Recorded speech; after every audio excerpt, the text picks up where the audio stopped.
Hello and welcome everybody दोस्तों। आज है 25 जून 2021 और हम लोग करने वाले हैं इंडियन एक्सप्रेस के न्यूज़पेपर की एनालिसिस। दोस्तों मेरा नाम है सितेंद्र चौधरी। आप मुझे ट्विटर, इंस्टाग्राम और फेसबुक पे भी फॉलो कर सकते हैं। चलिए आज के न्यूज़पेपर की हम लोग शुरुआत करते हैं बिना किसी डिले के।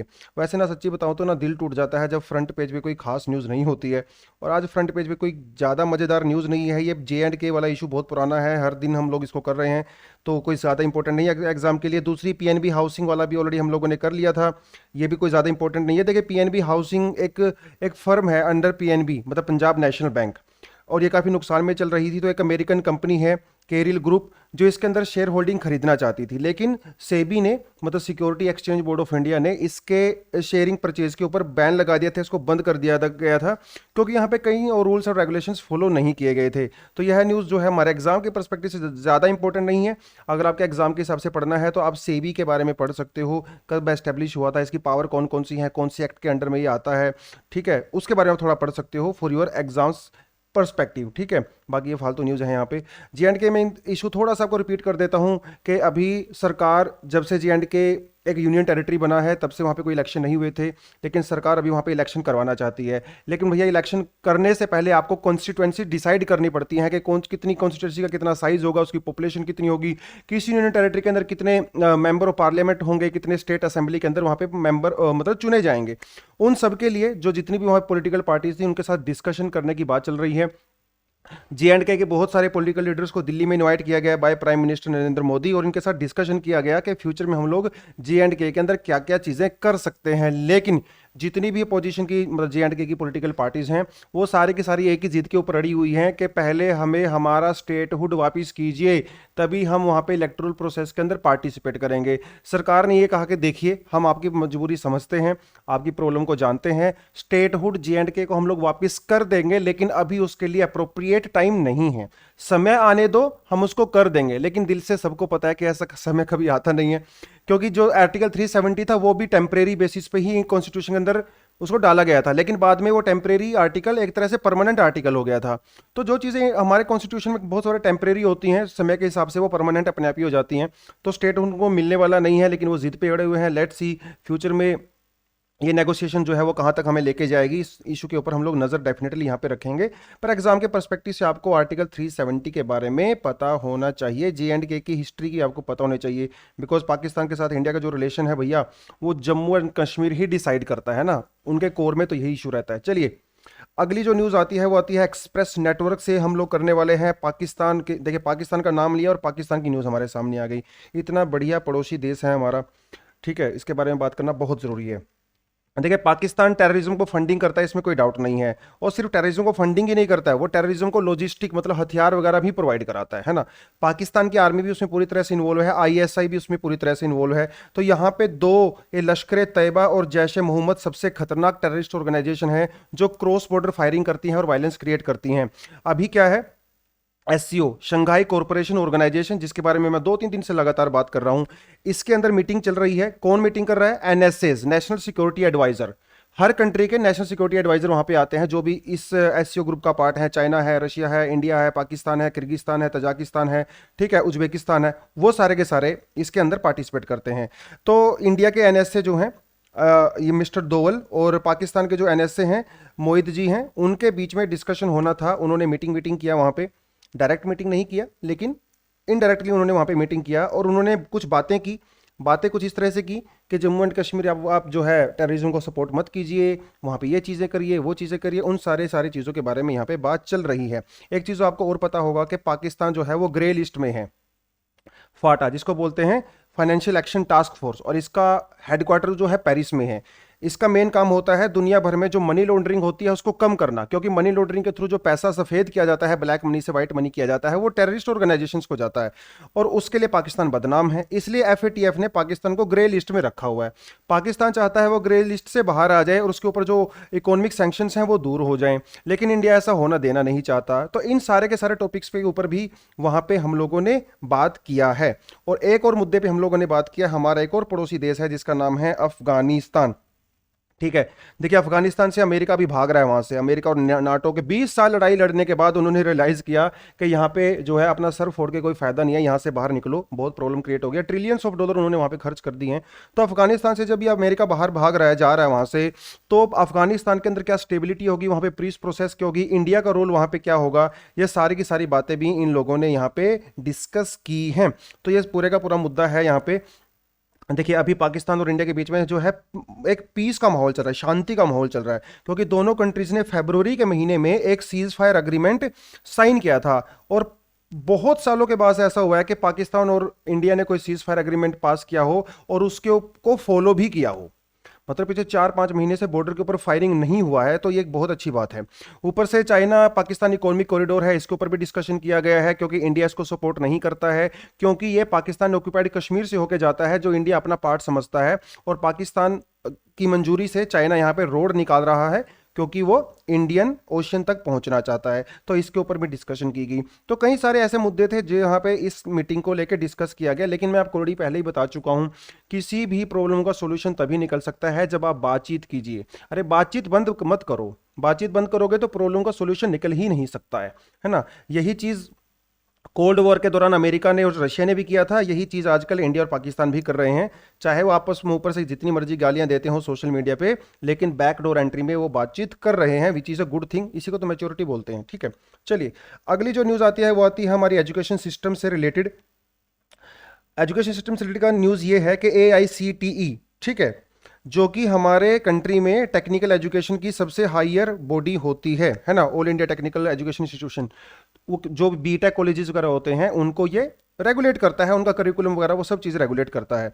तो नई पॉलिसी के अंडर में AICTE ने क्या बोला था कि अगर किसी को इंजीनियरिंग कॉलेज में एडमिशन लेना है तो ज़रूरी नहीं है कि +2 मतलब 12th स्टैंडर्ड में उसके पास फिजिक्स और मैथमेटिक्स होना चाहिए। ठीक है, पहले ये कंपलसरी था। तो नई एजुकेशन जो पॉलिसी आई थी, उन्होंने इसके अंदर में ये कर दिया था कि अगर आपके पास नहीं भी है ये सब्जेक्ट तब भी आप इंजीनियरिंग कॉलेज में एडमिशन ले सकते हो।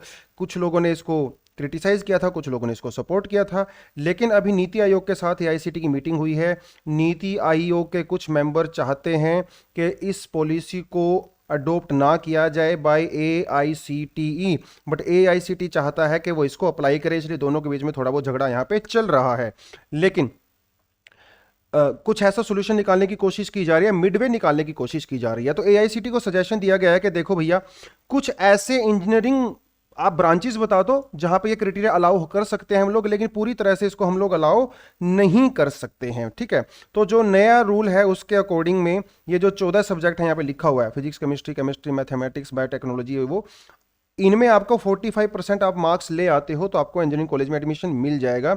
लेकिन नीति आयोग ने बोला है कि नहीं, ऐसा नहीं होना चाहिए, आप हमें 2-3 ऐसी स्ट्रीम बता दो जहां पे हम इसको अप्लाई कर सकते हैं। ठीक है, तो थोड़ा सा इनके बीच में झगड़ा चल रहा है, लेट्स सी फ्यूचर में क्या होगा।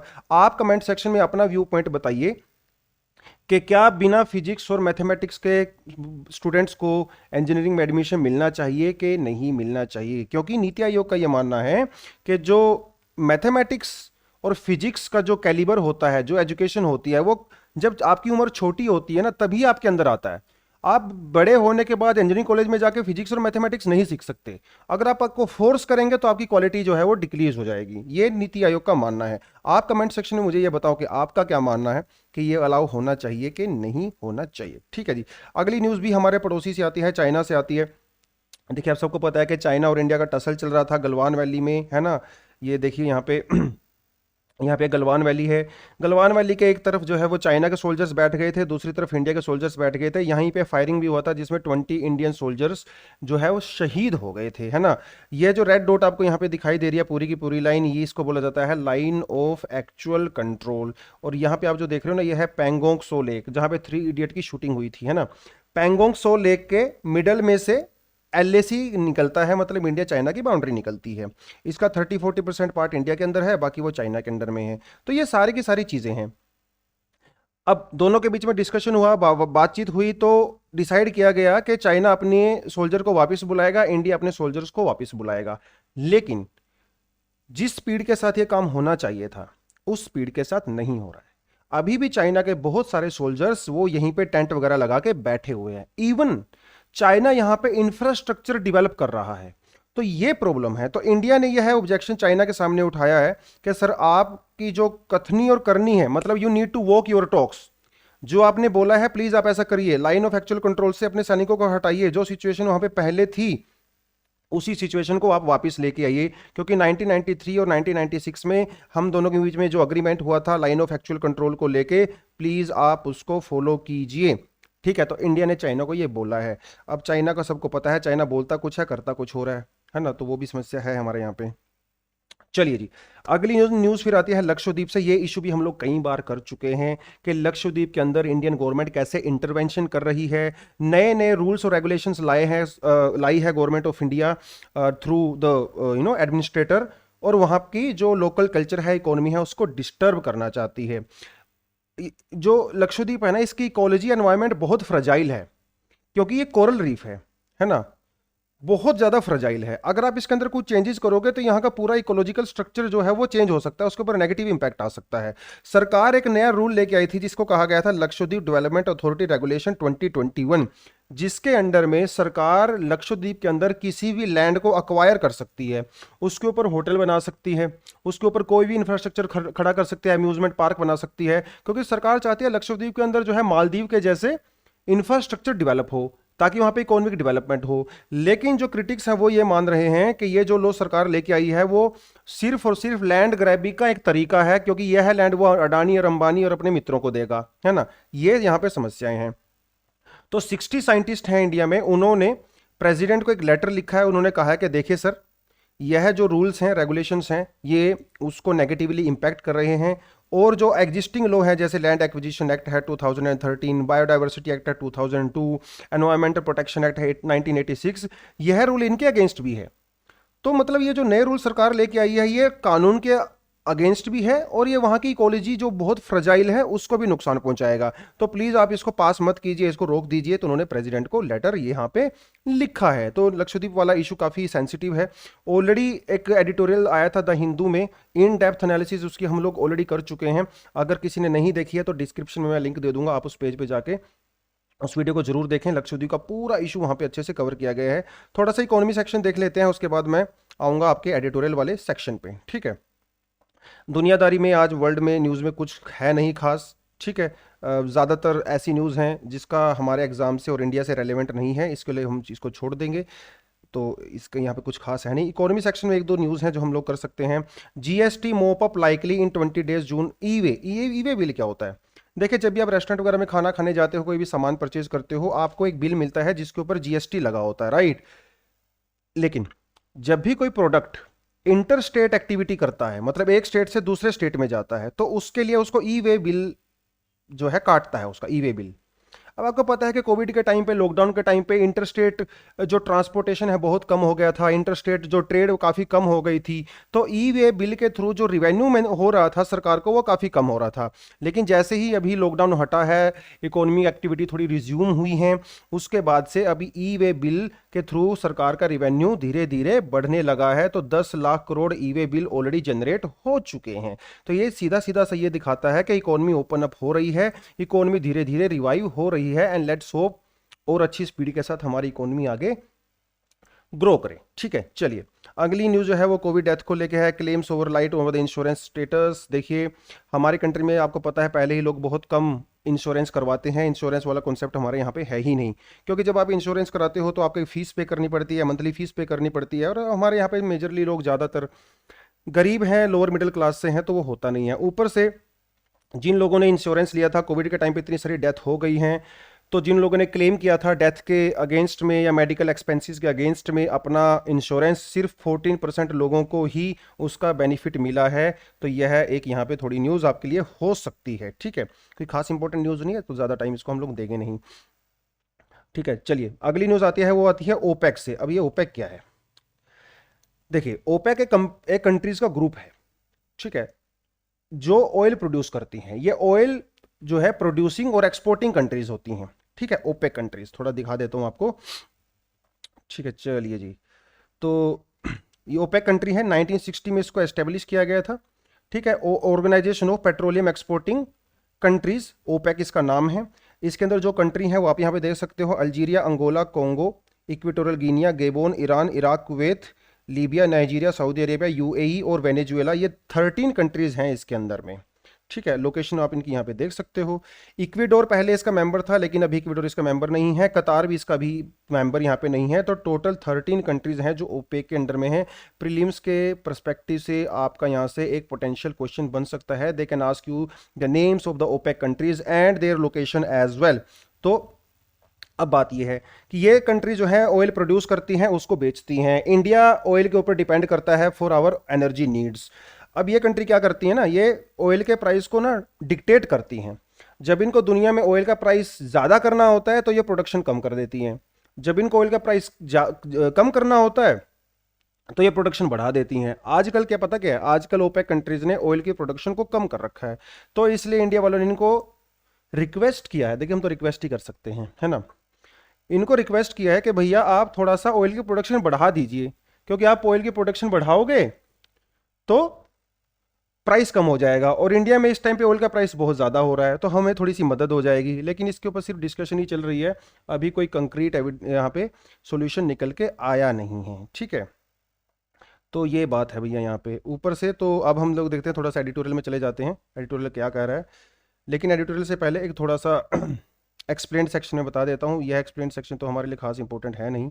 ठीक है, दूसरा ये वैक्सीन को लेके है। इंडेमनिटी, इंडेमनिटी क्या होता है, थोड़ा सा आप इसको भी यहाँ पे देख सकते हैं। देखिए, इंडेमनिटी का मतलब होता है जब भी कोई कंपनी ड्रग्स बनाती है, दवाइयाँ बनाती है, और उस दवाई को सपोज किसी ने कंज्यूम कर लिया और उस दवाई का साइड इफेक्ट की वजह से वो पर्सन मर गया, तो क्या आप उस कंपनी के ऊपर केस कर सकते हो? नहीं कर सकते। अगर उस कंपनी को इंडेमनिटी मिली हुई है, इसे कहा जाता है इंडेमनिटी, मतलब protection. You can not sue that company, ठीक है, इन एनी कंट्री। जैसे अभी लोग वैक्सीन लगवा रहे हैं, है ना, वैक्सीन लगवाने से अगर कोई पर्सन मर जाता है या सीरियस साइड इफेक्ट हो जाते हैं, तो आप उस कंपनी के ऊपर केस नहीं कर सकते और कंपनसेशन नहीं ले सकते। That is the meaning of this indemnity. अभी देखिए, इंडिया में 2 वैक्सीन है, मॉडर्ना और फाइजर। इनको इंट्रोड्यूस करने की कोशिश कर रहे हैं, लेकिन फाइजर और मॉडर्ना ने सीधा सीधा बोल दिया है सरकार को कि आप अगर हमें इंडेमनिटी दोगे तो हम आपकी कंट्री में आएंगे, अदरवाइज हम लोग नहीं आएंगे। तो सरकार इनके साथ जो है नेगोशिएशन कर रही है, इसे कहा जाता है इंडेमनिटी। तो यही एक पूरा कॉन्सेप्ट है इंडेमनिटी का। इंडियन लॉ के अंदर देखिए, अमेरिका ने और यूके ने, दोनों कंट्रीज ने इन ड्रग्स को इंडेमनिटी मिला हुआ है। ठीक है, इंडिया के अंदर जो अभी जो वैक्सीन चल रही हैं, जैसे कोविशील्ड और कोवैक्सीन अभी चल रही है, स्पुतनिक फ्यूचर में आएगी, इन्होंने इंडिया ने इनको इंडेमनिटी नहीं दिया हुआ है, लेकिन फाइजर और मॉडर्ना डिमांड कर रही हैं इंडेमनिटी के लिए। तो यहाँ पे ये पूरी की पूरी थोड़ी सी एक समस्या है। लेट्स सी इसका क्या सोल्यूशन होता है। बाकी जो ये चीज़ें हैं ये यूएसए से रिलेटेड हैं, हमारा इसके साथ कोई रिलेशन नहीं है। बस ये टर्म पता आपको होना चाहिए, इंडेमनिटी क्या होती है, इसका क्या क्या कंसिक्वेंसेज हो सकते हैं। ठीक है, तो इंडियन रूल के अंडर में इंडेमनिटी का कॉन्सेप्ट एज सच नहीं है। हाँ, लेकिन जब ट्रायल पोजीशन होती है ना, जब लोग दवाइयों पे ट्रायल करते हैं, ठीक है, ट्रायल के दौरान में अगर साइड इफेक्ट होता है या किसी की डेथ होती है तो कंपनसेशन मिलता है। लेकिन एक बार वो दवाई अगर अप्रूव हो गई, उसके बाद आपको कंपनसेशन वो कंपनी नहीं देगी। ठीक है, वो थोड़ी सी चीज़ें हैं यहाँ पे। तो ये एक्सप्लेन सेक्शन में था, दुनियादारी से हो गया है। एडिटोरियल में जो आज का एडिटोरियल है वो एग्जाम के पर्सपेक्टिव से आई विल नोट से कि बहुत ही ज़्यादा इंपॉर्टेंट है, लेकिन आपकी थॉट प्रोसेस के लिए, आपकी ओपिनियन बिल्डिंग के लिए काफ़ी इंपॉर्टेंट है। ठीक है, तो क्योंकि आपका दिमाग भी खुला होना चाहिए। तो क्योंकि आज का एडिटोरियल है, it is about women rights. As such it is not about women rights, but it is about feminism and the women in the past, जिन्होंने वीमेन के राइट्स के लिए लड़ाइयाँ लड़ी हैं। ठीक है, देखिए, इन्होंने एक सिंपल सा एग्जाम्पल दिया है। मुक्ताबाई सालवे महाराष्ट्र से थी। इन्होंने 1950 में कई सारे लेटर्स लिखे, कई सारे एसेज वगैरह लिखे about patriarchy, about Brahminism and about caste. देखिए, ब्राह्मणिज्म का मतलब ब्राह्मण पर्टिकुलर कास्ट से नहीं होता है। ब्राह्मणिज्म का मतलब होता है वो आइडियोलॉजी जिसके अंदर ये माना जाता है कि एजुकेशन के ऊपर कुछ लोगों का ही अधिकार होता है, उसे कहा जाता है ब्राह्मणिज्म। तो उन्होंने कई सारे लेटर लिखे थे उस टाइम पे, ऐसे लिखे थे। तो ये बहुत ही बहुत फेमस और एक बहुत ही करेजियस लेडी थी। इनकी उम्र भी ज़्यादा नहीं थी, हार्डली 17-18 ईयर्स। काफ़ी ज़्यादा क्रिटिसिज्म इनको सहना पड़ा था। हमारी अगर आप हिस्ट्री में जाके देखोगे, मॉडर्न हिस्ट्री में, तो ज्योतिबा फुले और इनकी वाइफ थी, ठीक है, इन्होंने, ज्योतिबा फुले ने और इनकी वाइफ ने, सावित्री देवी फुले ने, एक सत्यशोधक समाज चलाया था। और ये पहले ऐसे कपल थे इंडिया में, या पहले ऐसे पर्सन थे जिन्होंने कास्ट के अगेंस्ट में बहुत ज़्यादा काम किया है, कास्ट की ये बुराइयों को दूर करने में। वीमेन एजुकेशन पे भी इन्होंने बहुत काम किया है, विडो रीमैरिज पे भी इन्होंने बहुत काम किया है। तो ज्योतिबा फुले जो है, इन्होंने सत्यशोधक समाज की स्थापना की थी, आपको ये पहले से पता होगा। और इनको महात्मा भी कहा जाता है, तो प्रीलिम्स के पर्सपेक्टिव से आपका यहाँ से क्वेश्चन बनता है। एक और लेडी का इन्होंने एग्जाम्पल दिया है, ताराबाई शिंदे। इन्होंने एक उस टाइम पे राइटअप लिखा था जिसे कहा गया था स्त्री पुरुष तुलना। तो स्त्री और पुरुष की तुलना की गई थी, कंपैरिजन किया गया था, और ये एस्टेब्लिश करने की कोशिश की गई थी कि दोनों बराबर हैं, हर तरीके से उनको इक्वल अधिकार मिलने चाहिए। इंडिया के अंदर ये फेमिनिज्म को लेके सबसे पहला इस तरह का कार्य माना जाता है। ठीक है, तो ये था थोड़ा सा हिस्ट्री। देखिए, जब भी हम लोग बात करते हैं ना हिस्ट्री की, हम हमेशा फोर फादर्स की बात करते हैं, कभी हम फोर मदर्स की बात नहीं करते हैं। तो ये हमारी फोर मदर्स हैं जिन्होंने कास्ट के अगेंस्ट में, वीमेन के राइट्स के जो है उनके पक्ष में बहुत सारा काम किया है। प्रेजेंट में अगर आप तुलना करो तो प्रेजेंट में भी कई ऐसी लेडीज हैं, कई ऐसे लोग हैं जो काम कर रहे हैं इस पूरे मुद्दे के ऊपर। जैसे अभी देवांगना और नताशा हैं, जेएनयू की स्टूडेंट थी जो अभी बंद थी कोर्ट, है ना, जेल में। अभी दिल्ली हाई कोर्ट से इनको बेल मिल गया है, तो इसका इन्होंने एग्जांपल दिया है। देखिए, गलत है सही है, दैट्स अ सेपरेट केस।